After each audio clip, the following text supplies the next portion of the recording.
Kenapa Nabi diturunkan di Timur Tengah? Kita masukkan ke dalam diri kita. Mana sih Timur Tengah di dalam diri kita ini? Ayo kita kenali diri kita. Timur Tengah. Dalam diri kita ada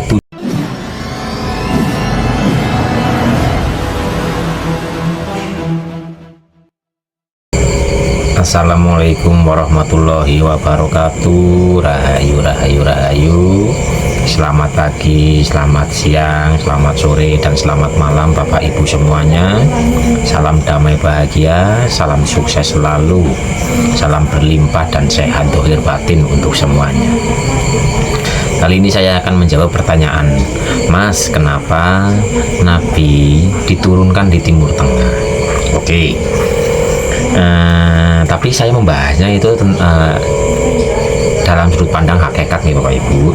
Kalau dalam sudut pandang syariat atau yang umumnya itu kan iya, Nabi diturunkan di Timur Tengah karena zaman saat itu di sana itu dalam kondisi kejahilan, jadi jahiliyah. Tapi jahiliyah pun sebenarnya itu bukan gini loh, umumnya kan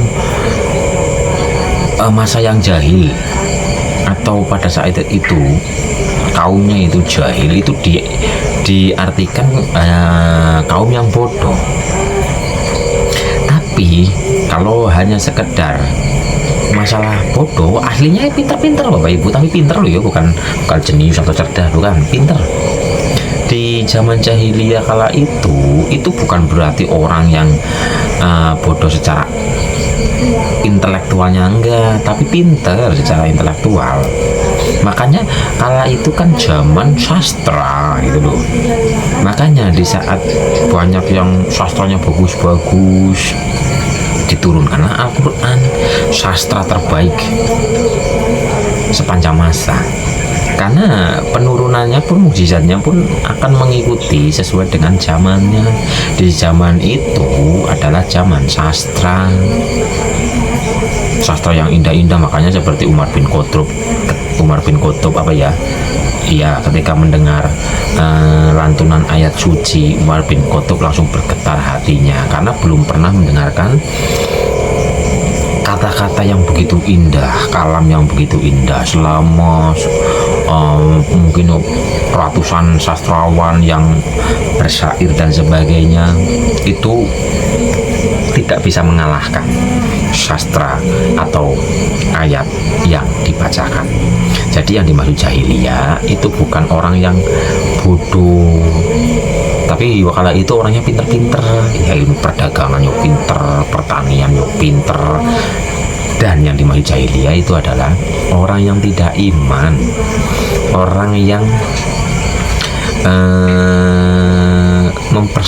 mempersekutukan Tuhannya dengan yang lain, jadi lebih mempertuhankan kemakhlukan zaman itu. Tapi yang saya bahas bukan itu ya Bapak Ibu, tapi kenapa kok Nabi diturunkan di Timur Tengah, saya bahas secara hakikat. Jadi secara umum yang dimaksud dengan Timur Tengah itu kan di sana, Timur Tengah di Arab. Karena di sana ya itulah indahnya Tuhan kita, memberikan perumpamaan, memberikan ayat-ayat yang begitu luar biasa. Kenapa disebut dengan Timur Tengah? Kenapa dengan disebut bangsa Arab? Kenapa ada Mekah, ada Madinah? Itu semua ya ayat-ayat yang harus kita pahami, ayat-ayat kauniyah yang harus kita kaji lebih dalam lagi. Dan ayat-ayat itu semua ada di dalam diri kita sendiri.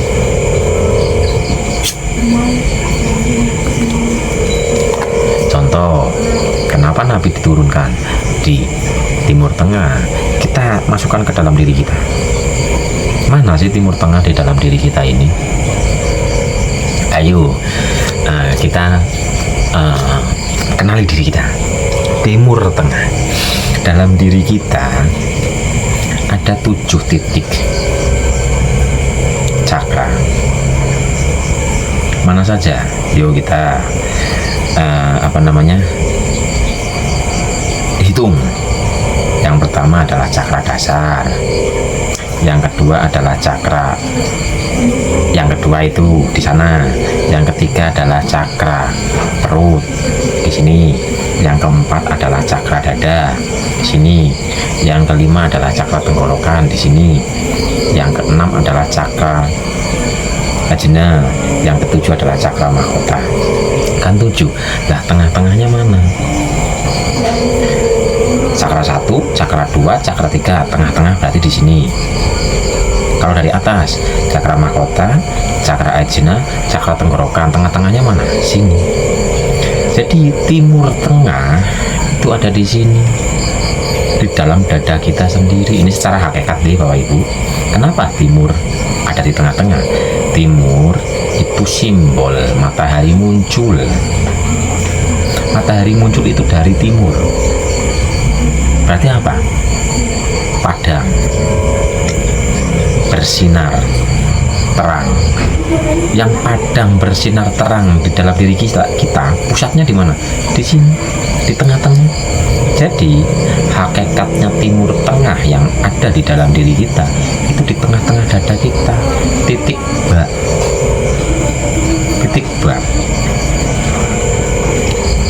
Qalbu mukmin baitullah. Sumbernya rasa, pusatnya kesadaran ada di sini. Ka'bah di sini. Hadapkan wajah kita kepadanya. Qalbu mukmin baitullah.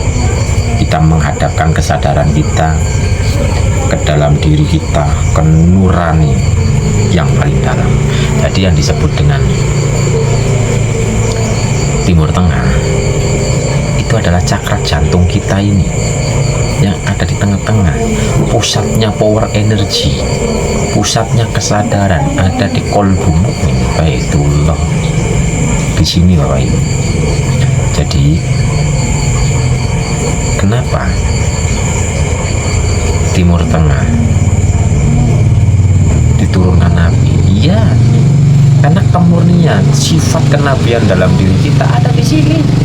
Makanya Nabi mempunyai sifat 4. Apa saja? Sidik, tablik, fatonah, amanah. Bukankah kita semua mempunyai sifat itu Bapak Ibu? Contoh sederhana, di saat Bapak Ibu berpergian terus ada yang ketinggalan, ada nggak seolah-olah rasa yang nggak enak? Terus dalam perjalanan itu kayak ada yang kurang gitu loh. Pernah nggak Bapak Ibu merasakan itu?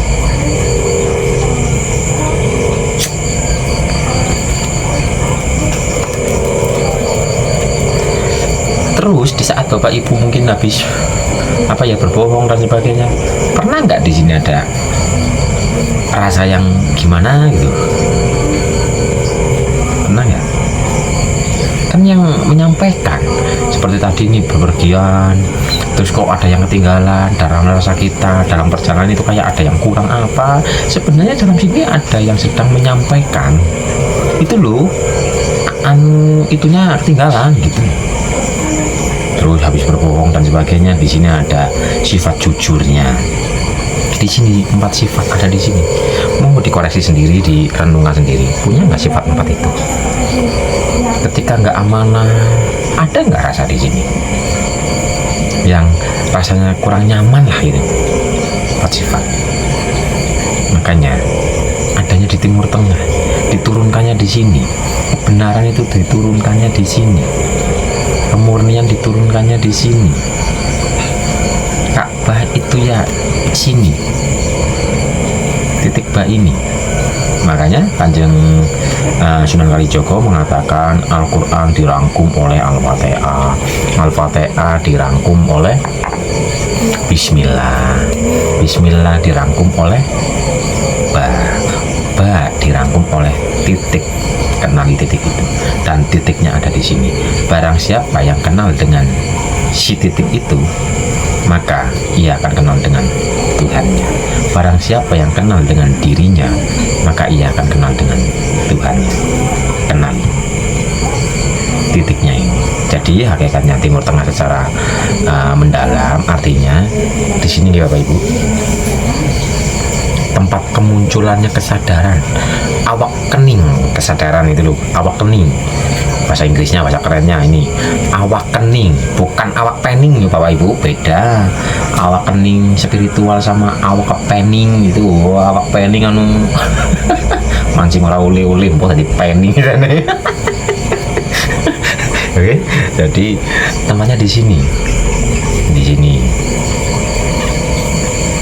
Ini yang disebut dengan Timur Tengah.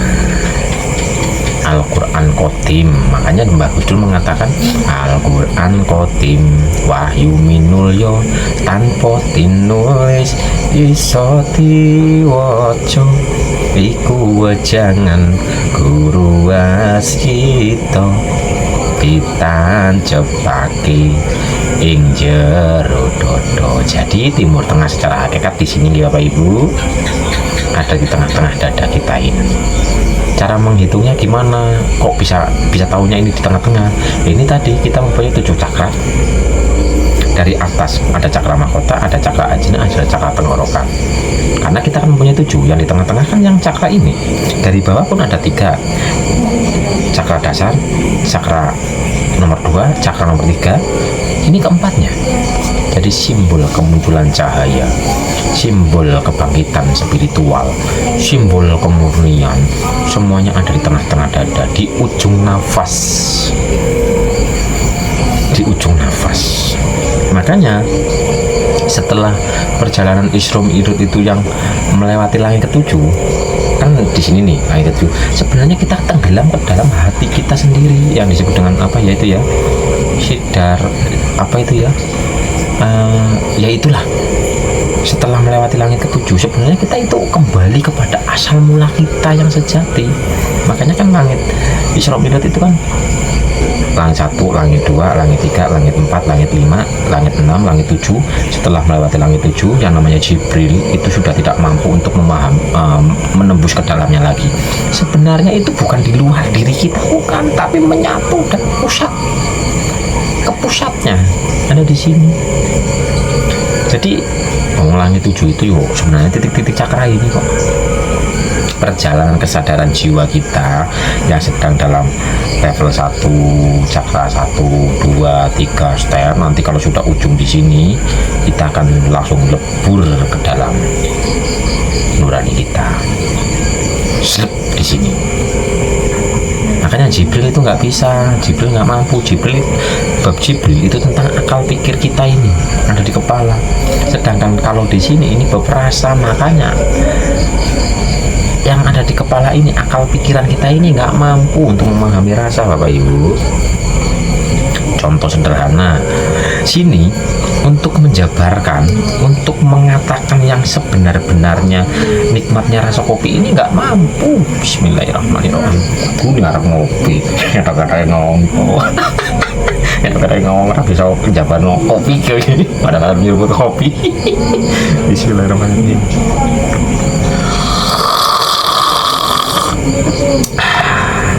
Iya memang seperti itu Bapak Ibu. Kepala kita ini tidak bisa benar-benar menembus ke dalam rasa. Contohnya manis. Coba manis itu yang seperti apa? Embuh jawabannya. Embuh. Nah sekarang ngomong manis, kita terfokusnya kepada wujudnya. Manis itu gula pasir, gula Jawa yang manis. Manis itu madu. Oh saya yang manis. Jadi manis itu ya seperti apa kan tapi kan ada rasanya, makanya ono tapi ora ono sing ono ya dudu gitu loh. Tapi ya yang sudah merasakan ya pasti akan paham dengan rasa itulah. Oh manis begini gitu. Tapi untuk menjelaskan kan kayaknya nggak bisa untuk menjelaskan rasa. Paling yang dijelaskan adalah ekspresinya atau wujudnya, atau karena perpaduan ilmiah atau kimianya ini sama ini jadi manis. Tapi bukan itu yang ditanyakan, adalah manis itu yang seperti apa, yang gimana. Ya nggak bisa. Makanya Jibril nggak bisa menembus kepada Sidratul Muntaha, apa ya namanya, apa ya bahasa agamanya, ya itulah. Karena itu nanti Sidratul Muntaha itu tepatnya di sini secara hakikatnya. Bagi yang sudah tembus ke situ pasti paham, biarpun Kalau yang belum paham, lambuh gitu wis ora apa-apa lah. Intinya setelah langit ketujuh itu, ini kesadarannya mutlak masuk sirna. Pemahlukan ini sirna dan masuk ke dalam rasa yang murni, rasa yang sejati, rasa yang suci, menjadi diri yang pribadi, yang tunggal esa tanpa ada dua. Tanpa ada dua. Kalau masih ada aku dan dia, itu masih dua. Tapi kalau yang benar-benar sampai ujungnya adalah tinggal tunggal. Begitu Bapak Ibu. Oke, jadi ayo kita terus murnikan jiwa raga kita, murnikan hati kita, agar kebenaran sejati itu muncul ke permukaan, kebenaran itu meresap ke dalam jiwa raga kita ini, sehingga fana diri kita. Di saat diri kita fana, maka la haula wala quwata illa billah. Kita akan sadar bahwa kita tidak bisa apa-apa. Kita bisa begini, bisa begitu, semua itu karena Sang Maha Kuasa, Sang Maha Pencipta alam semesta ini.